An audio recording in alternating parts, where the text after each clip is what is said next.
آگے جانا تھا تو اگلے جمعے پر، ابھی 2 دن پہلے ٹی وی پر ایک بہت بڑی پاگل کتیا اس نے بکواس کیا،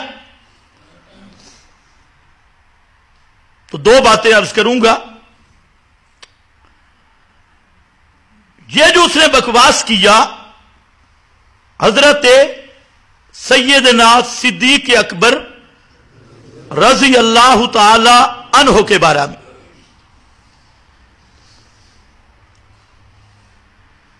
تعجب کی بات یہ ہے کہ حکومت نے ابھی تک ایکشن نہیں لیا۔ وہ ٹی وی پر بیٹھ کر بکواس بازی کر رہی ہے اور حضرت صدیق اکبر رضی اللہ تعالی عنہ پر تبرہ اور بکواس کر رہی ہے، اور وہ ایکشن پلان وہ صرف اہل حق علماء کے لیے بنایا گیا، اور یہ خمینی کی نسل اس پہ وہ ایکشن پلان جاری نہیں ہوگا۔ اس لیے آپ ذرا یہ حکومت کا انصاف بھی دیکھیں کہ ایک ایکشن پلان کے نام پہ آپریشن، تو میں کہتا ہوں ایکشن پلان صرف علماء حق اہل حق ان پر نافذ ہوتا ہے یا خمینی کے کتوں پہ بھی نافذ ہوگا؟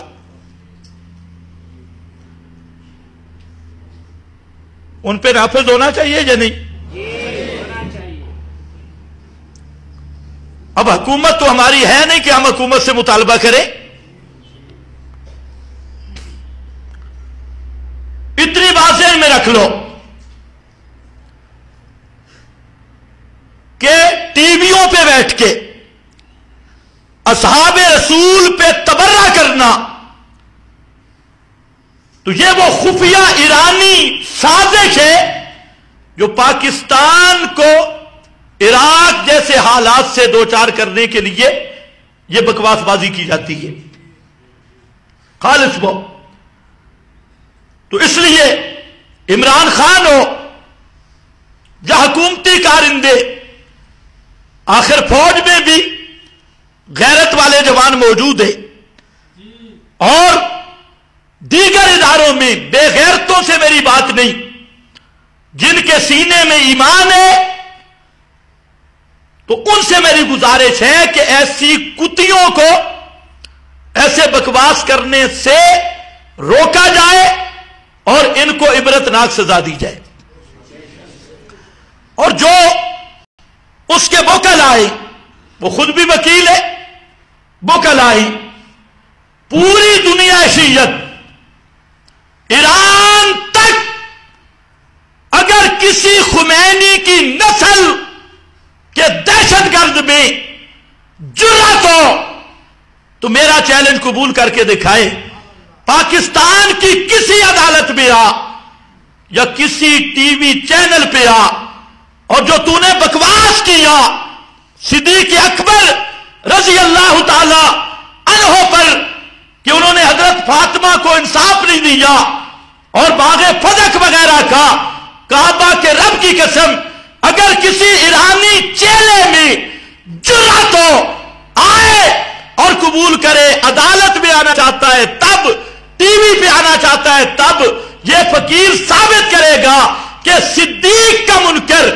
کل بھی کافر تھا، آج بھی کافر ہے۔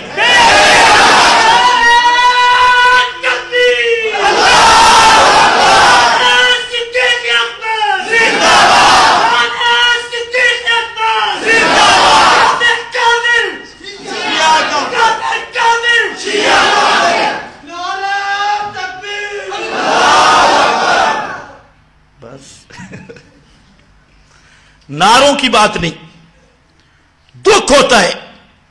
اب میں حیران ہوں کہ اپنے آپ کو اہل سنت کہلوانے والے وہ گونگے وہ کہاں گے؟ ٹی وی پہ بکواس، اور حکومت بھی ذہن میں رکھ لے صحابہ کے وارث مر نہیں گئے،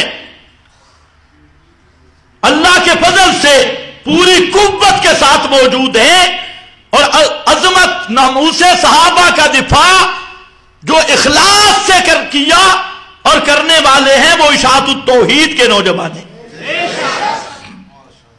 اگر علمی دنیا میں کچھ ہو، آؤ میدان میں آؤ، اگر میں تسلی نہ کراؤں اور تمہیں کافر ثابت نہ کروں، کعبہ کے رب کی قسم ڈی چوک پہ مجھے گولی مار دی جائے، میرا خون حکومت پہ بھی معاف ہے، تم پہ بھی معاف ہے، اور اگر تمہیں اس کرشن اور ابو جہل کی طرح کافر اور مشرک ثابت کر دوں، پھر ایسے کتوں کے گلے میں پٹا ڈالنا ضروری ہے۔ جی حضرت زہرا کو انصاف نہیں ملا، ہاں اس کمینی سے پوچھو بھائی تجھے پتہ ہی ہے کون سا انصاف نہیں ملا، کس چیز کا انصاف نہیں ملا؟ کہتے ہیں انصاف تو وہاں ختم ہو گیا جب پہلے خلیفہ نے انصاف نہیں کیا۔ اب توجہ ہے، یہ 14ویں صدی کی کتی بھونک رہی ہے، اور ہم بار بار اہل تشیع کو چیلنج کر چکے ہیں کہ باغ فدق کا یہ جو قضیہ لوگوں کے سامنے پیش کرتے ہو، اب عدالت میں پیش کرو، اور اگر ہم پہ ہمارے ذمہ باغ فدق کا کیس ثابت ہوگی، یا خدا کی قسم پورے باغ فدق کی قیمت ہم دینے کے لیے تیار ہیں، ہم پہ کیس کرو۔ لیکن آج تک اہل تشیع میں کسی غیرت مند ماں نے، غیرت اس مذہب میں ہے نہیں، ایسا بیٹا جگہ نہیں جو جرأت کر سکے اس فدق کے قضیہ کے متعلق، کیس کے متعلق۔ تو کیس ہوا ہے، اگر تو ہوا ہے، مجھے پتا چلا کہ اس پہ کسی نے درخواست دی ہے، اگر نہیں دی تو انشاءاللہ العزیز اس کا مدعی میں خود بن کے اس پر کیس کروں گا، ہائی کورٹ، سپریم کورٹ اور عدالتوں میں بھی، اور وہاں ہم دیکھیں گے کہ جج کیا کہتے ہیں، اور یہ وکلا ساری دنیا کے شیعہ وکیلوں جمع ہو جاؤ اور اسی کیس کو ذرا ثابت کرنے کی جرات کرو۔ یہ تو پتہ چلے گا شیعہ مذہب میں تجھے لکھا ہے کہ اگر خلیفہ ناحق کو تو اس سے اپنے حق کا مطالبہ کرنا حرام ہے۔ شیعہ مذہب کی سب کتابوں میں لکھا ہے کہ خلیفہ ناحق کو تو اس سے اپنے حق کا مطالبہ کرنا حرام ہے۔ ہمارا سوال ہے کہ ابو بکر خلیفہ حق تھے یا ناحق تھے؟ ان سے سوال ہے، ان سے، تم سے نہیں، ان سے۔ اس کا بھی ذرا ٹی وی پہ جواب دینا۔ حضرت صدیق اکبر خلیفہ حق تھے یا ناحق تھے؟ اگر خلیفہ حق تھے تو فیصلے بھی حق کے، اور اگر خلیفہ ناحق تھے تو کیا رسول کی بیٹی حرام کا مطالبہ کرنے گئی تھی؟ تم نہیں سمجھے، ناحق خلیفہ سے حق مانگنا بھی حرام ہے۔ شیعہ مذہب میں یہ بات طے شدہ ہے۔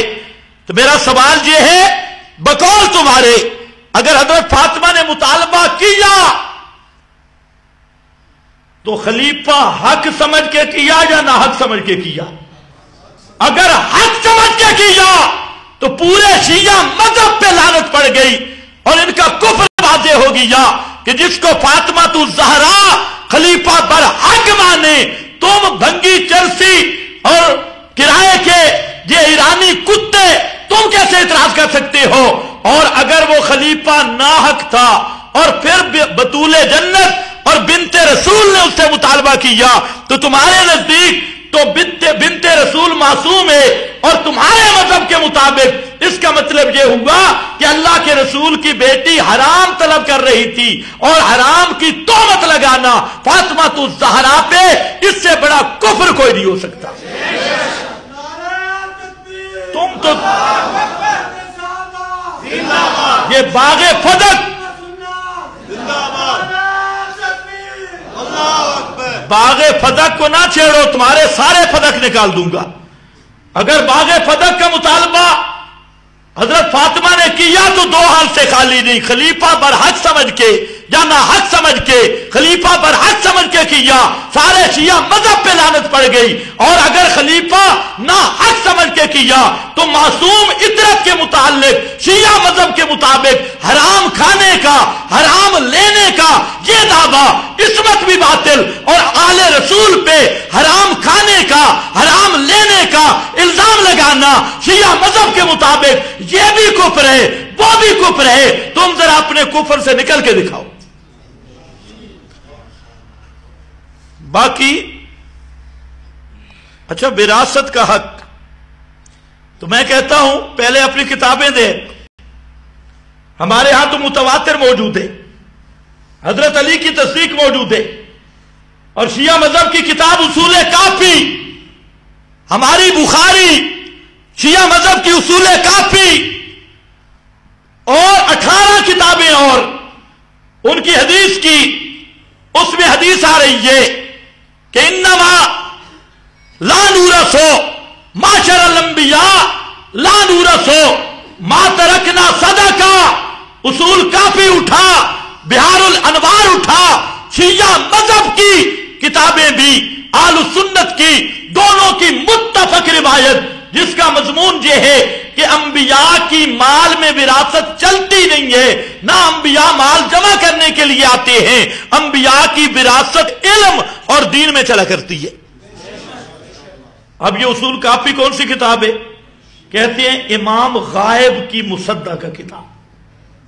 توجہ ہے نا، 5 منٹ میں تھوڑے لگا لوں گا تو صبر کرنا۔ یہ امام غائب کی کیا ہے؟ مصدقہ کتاب ایک۔ دوسرا، شیعہ مذہب کے مطابق امام کی بات کا انکار کفر ہے، ان کے نزدیک امام معصوم ہے۔ اب ذرا اصول کافی 12ویں امام کی مصدقہ کتاب، اس مفرور امام کی مصدقہ کتاب، وہ یہ کہتی ہے کہ پیغمبر کی مال میں وراثت نہیں، پیغمبر کی وراثت علم میں ہوتی ہے اور دین میں ہوتی ہے۔ اب فیصلہ کر، امام غائب کی یہ مصدقہ کتاب اصول کافی حق ہے تو شیعہ پھر بھی کافر ہے، اور اصول کافی غلط ہے اور امام کی بات نہیں مانتا تو شیعہ اصول کے مطابق شیعہ پھر بھی کافر ہے۔ یہ باغ فدق کو لے رہا ہے۔ پھر تیسرے نمبر پہ کہ باغ فدق حضرت فاطمہ الزہرا نے پوری دنیا شیعت ایران سے عراق تک کٹھی ہو کے لٹک جائے۔ میرے سوال کو ذرا سنو، حضرت فاطمہ نے کبھی کہا ہو کہ صدیق نے مجھے انصاف نہیں دیا؟ توجہ ہے؟ یہ بات کس نے کی ہو؟ حضرت فاطمہ نے کہی ہو کہ صدیق نے مجھے انصاف نہیں دیا، حضرت علی نے کہی ہو کہ صدیق نے ہمیں انصاف نہیں دیا، حضرت حسن نے کہی ہو کہ صدیق نے انصاف نہیں کیا، حضرت حسین نے کہی ہو صدیق نے انصاف نہیں کیا، لیکن کعبہ کے رب کی قسم پوری ایران الٹی لٹک جائے، ایک حوالہ بھی دکھا نہیں سکتے جس میں بنت رسول نے کہا ہو صدیق نے ظلم کیا اور انصاف نہیں کیا، علی نے کہا ہو، حسن نے کہا ہو، حسین نے کہا ہو۔ جب فاطمہ بطول جنت صدیق پہ راضی ہے، علی حضرت صدیق کا مقتدی بن کے نمازیں پڑھ رہا ہے، اور علی چیف جسٹس لگا ہے، صدیق کی خلافت میں فیصلے کر رہے ہیں، حسین حضرت صدیق کو اپنا امام مان رہے ہیں، وہ مانتے ہیں کہ صدیق نے انصاف کیا۔ آج 14ویں صدی کی یہ کتیا بیٹھ کے ٹی وی چینل پہ اور اس کے ساتھ تب کتے بیٹھ کے صدیق کے انصاف پہ اگر تبرہ کریں تو ہیں صدیق کی صدیقیت پہ کوئی حرف نہیں ہے. یہ بھی نہیں. چل یار چوتھی بھی سن لے. باغ فدق اب تک شیعہ وکیلوں تم بھی سنو، آج تک تمہارے باپوں سے فیصلہ نہیں ہوا، تمہارے بڑے مجتہدین سے فیصلہ نہیں ہوا کہ یہ فدق کا باغ یہ وراثت تھا یا ہبہ تھا. تھوڑی سی علمی بات آ گئی. اور یہ ایسا سوال ہے دنیا کا کوئی مجتہد جواب دے. آج میڈیا کا زمانہ ہے، میری یہ آواز ایران کے ایوانوں تک جائے گی اور پوری جرت کے ساتھ چیلنج کر رہا ہوں، اگر کسی میں جرت ہو جواب دے یہ فدق کا باغ یہ وراثت تھا، ترکہ تھا یا ہبہ تھا. اگر ترکہ ہے تو ہبہ نہیں، ہبہ ہے تو ترکہ نہیں. اور شیعت درمیان میں لٹکی ہوئی ہے، کبھی ہبہ کہتی ہے کبھی ترکہ کہتی ہے. ہبہ کہہ کر ترکہ کی نفی، ترکہ کہہ کر ہبہ کی نفی. تو اس کیس کو تو تم نے خود ختم کر ڈالا.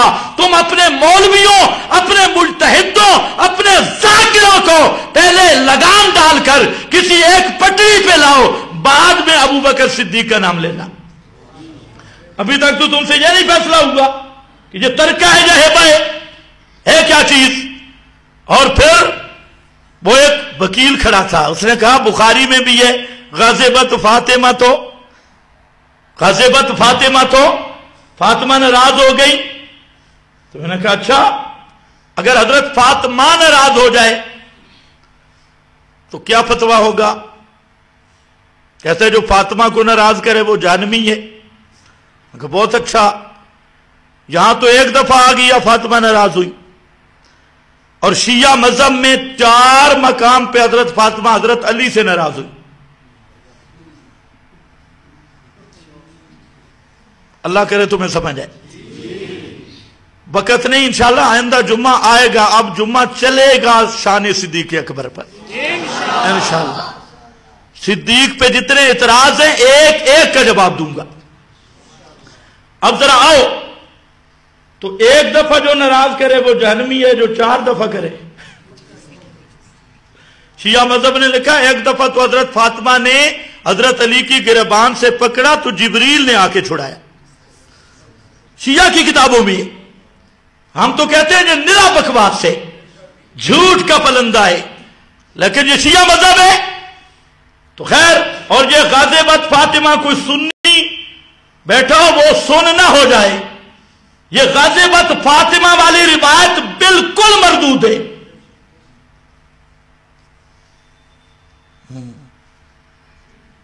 بالکل گپ. اور کسی روایت جو صحیح روایت ہے اس میں غازبت فاطمہ کے کوئی لفظ نہیں ہے. یہ زہری کے بھی نیچے 3 شاگردوں میں سے اس سے بھی ایک نیچے والا ایک شاگرد، اس کا اپنا یہ ظن اور تخمین ہے، یہ کوئی روایت یا حدیث نہیں. تو بخاری میں آ جائے تو کون سا لارے بن جاتی ہے؟ اب بے شک تھوڑی ہے. چلو توجہ کر. مصیبت یہ ہے کہ سنی بھی سن رہے نا، پتہ ان کو بھی نہیں.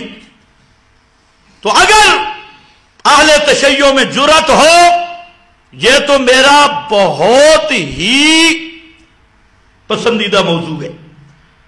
ٹی وی پہ آؤ، عدالت میں آؤ، اور کوئی میدان مناظرہ سجانے چاہتے ہو، اب بات چل پڑی تو کتیوں کو نہ بھونکاؤ، ان کے ساتھ کسی کتے کو جوڑو،